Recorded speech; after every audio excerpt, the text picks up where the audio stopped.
My passion really came from, I fell into fashion by accident.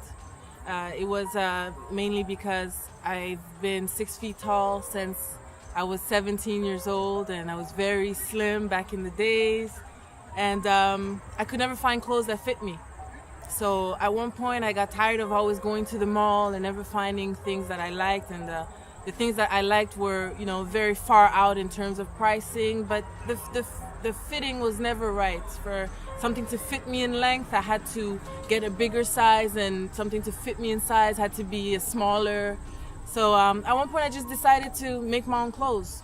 And then little by little, when people would see me walking down the street, they'd be like, well, where'd you get that? And, can you make one for me? And that's kind of how I fell into fashion. My passion, I would say, honestly, is just the creation. Making something from an idea to three-dimensional.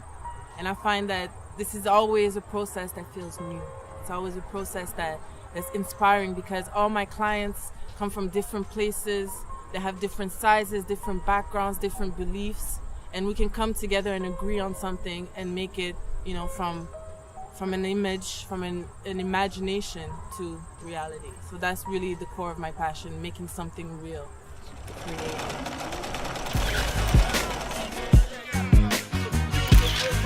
Let my team them sell out. You gotta let the ladies know what is the yacht club. Yacht club, and with the man them all them beautiful ladies, them man, you know what I mean? Put them strong good. The girl them are sexy. And they're just beautiful just like The process of creation for me is really the consultation with the client or with myself. What is it that we want to accomplish? What are we working with? Now, in terms of how I work with a client, they usually approach me and they have, most of them usually have an idea what it is that they want to do.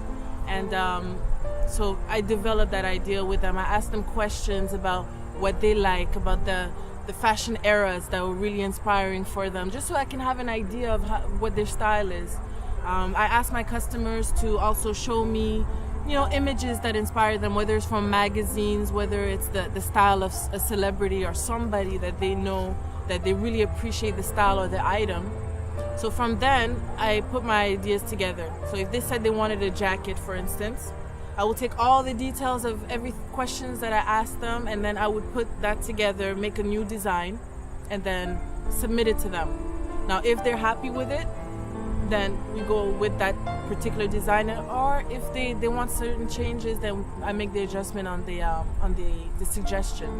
So from that point on, if they already have their fabric, then I will take that and start cutting. Then I call them in for a fitting. And if they don't have the fabric, I offer them the opportunity to have either me go with them to get the fabric, or they choose from my swatches in terms of texture, in terms of color, and then I go and get the fabrics, and then we have another consultation this time to just agree on everything that we're choosing. Aujourd'hui, on va aller chercher des tissus pour créer un ensemble pour Maggie et prendre des échantillons aussi pour d'autres travaux que j'aurai à faire.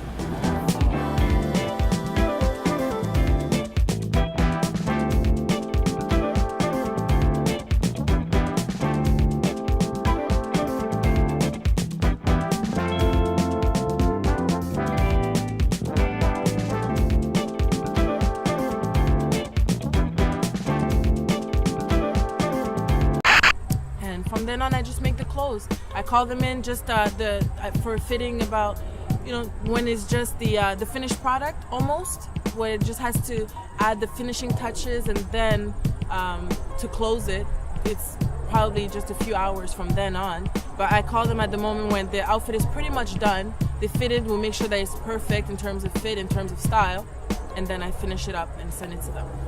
So that's really the process.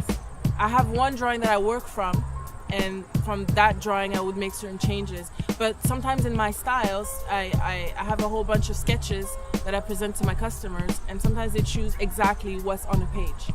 So then there's nothing else to do, because all my drawings are very detailed. They would show, what the collar is, what the back, the front, the side looks like.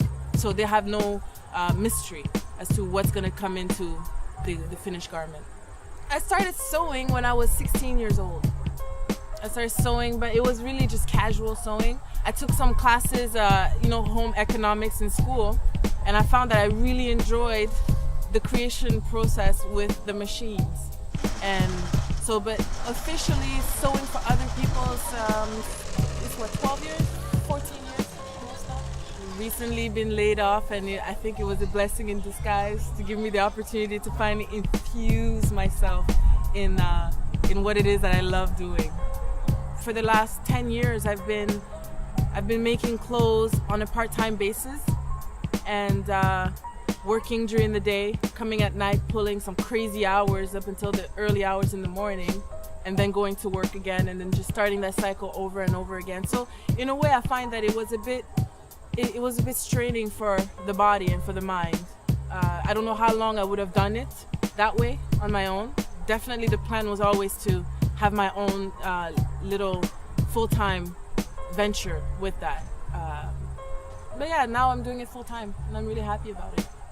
My plan for the future, the immediate future, is just to build my client base, to continue networking, because I find that the main thing that customers say to me once I created something for them is, where have you been all this time? So nobody really knows that I exist other than my immediate circle. So I definitely want to project myself more into the marketing, more into the scene. Ultimately, I want to do a little bit of everything in terms of I want to deal with the customer, the end person, like you and me. But I also want to deal with companies.